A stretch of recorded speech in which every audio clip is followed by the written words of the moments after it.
In the summer of 1518, in the city of Strasbourg, people began to dance, and they could not stop. They danced in the streets, they danced in courtyards, they danced until their feet bled. Some collapsed, some reportedly died, and no one knew why. It began in July 1518, when a woman named Frau Trofea stepped into a narrow street and started moving. There was no music, no celebration, just movement. Witnesses recorded that she danced for hours, then for days. By the end of the week, she was still dancing. Instead of stopping, others joined her. Within days, dozens were dancing. Within weeks, hundreds.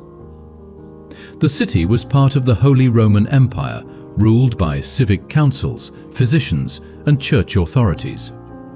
Strasbourg was no stranger to hardship. The region had suffered famine, crop failures, and disease outbreaks in the years leading up to 1518. Food prices were high, stress was constant, death was familiar.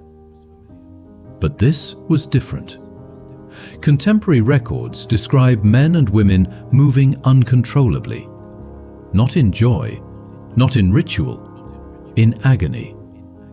Chroniclers noted exhaustion, pain, and collapse. Some dancers begged for help. Others screamed that they could not stop. The city council reacted quickly, but disastrously. Local physicians were consulted. Their conclusion was based on Galenic medicine, the dominant medical theory of the time. They believed the cause was hot blood. The solution, they argued, was movement. The body needed to release excess heat. So the council did the unthinkable. They encouraged the dancing. Wooden platforms were built in public squares. Musicians were hired. Drummers and pipers were ordered to play. The belief was simple: let them dance it out. Instead, the crisis exploded. More people joined. Some collapsed within hours. Others danced for days. Records from Strasbourg's council mention dancers being carried away unconscious. Several sources report fatalities, though exact numbers are unknown and debated by historians. By August 1518, the council reversed course. They banned music. They tore down the platforms. Dancing was prohibited in public and private spaces. The dancers were removed from the city and taken to the shrine of Saint Vitus near Saverne. This was not random. Saint Vitus was believed to have power over nervous and movement disorders. Medieval Europe associated uncontrolled dancing with Saint Vitus's curse. The condition was even called Saint Vitus's dance. At the shrine, dancers were fitted with red shoes, sprinkled with holy water, and subjected to prayers and rituals. Slowly, the dancing began to stop. By early September 1518, the outbreak faded. The question remained: what actually happened? There is no single medieval explanation, but there are modern ones. One early theory blamed ergot poisoning. Ergot is a fungus that grows on rye and can cause hallucinations and spasms. It was known in Europe.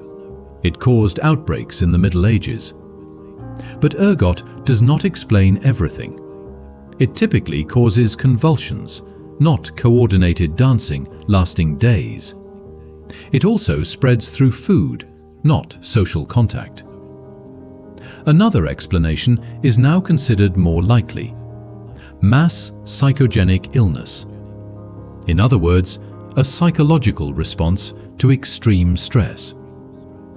Strasbourg in 1518 was under crushing pressure. Repeated famines, religious anxiety, fear of disease, belief in divine punishment. People genuinely believed that saints could curse or cure them. When one person began to dance uncontrollably, others, already terrified and exhausted, followed. The mind, under stress, can override the body. This was not the only case. Similar dancing outbreaks were recorded across Europe between the 14th and 16th centuries, including in Aachen, Metz, and Trier. Chroniclers described crowds moving in unison, collapsing, and suffering injuries. What made Strasbourg unique was scale and documentation. City council minutes, medical notes, religious records, all confirm the event happened. What remains uncertain is the death toll. Some later sources claimed dozens died. Others urge caution, noting medieval records often exaggerated numbers. What is clear is that people suffered, collapsed, and required removal from the city. This was not celebration. It was crisis. The tragedy was made worse by authority, by doctors who misunderstood, by officials who amplified the problem with music and public stages, by a society that lacked the tools to understand trauma. Eventually, belief, not medicine, ended it. Prayer, isolation, ritual. The irony is brutal. In trying to cure the dancers, Strasbourg gave them a stage. In trying to restore order, it spread chaos. The people danced not because they wanted to, but because they could not stop. The dancing plague of 1518 reminds us that history is not only shaped by kings and wars. It is shaped by fear, by belief, by the fragile line between mind and body. Sometimes, the deadliest forces are invisible. And sometimes, an entire city can dance itself to the edge of disaster, without a single note of music to begin it.